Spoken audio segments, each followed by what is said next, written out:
guys, turabasuhuje bakunzi b'Imana, bakunzi mukunda Imana, amahoro y'Imana nabane namwe aho muri hose.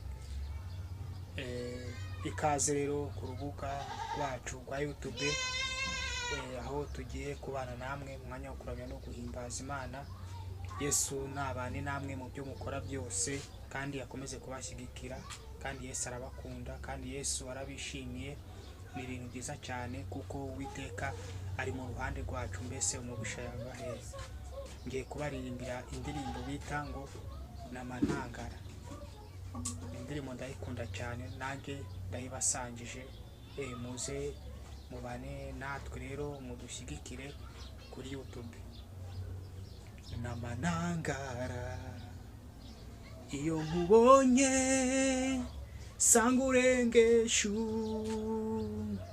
kubambwiye, kandi ijwi ryawe rindutira ayandi majwi namanumva.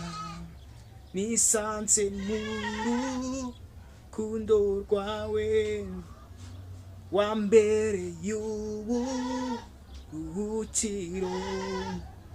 Ubuntu bwawe bumpagije, ndi kumwe nawe ndaruhutse.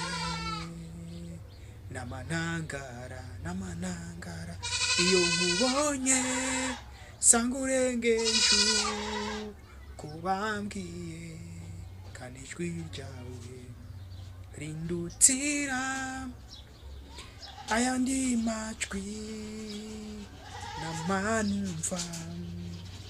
Nisanze mu rukundo rwawe, wambereye uburuhukiro.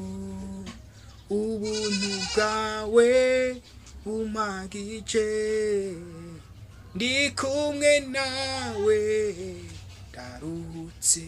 Yesu nashimwe. Yesu akomeze kubambika imbaraga mu byo mukora byose. Imana irabakunda kandi Imana ibitayeho. Ubuntu bwiwe buhora bubakingira. Yesu nashimwe.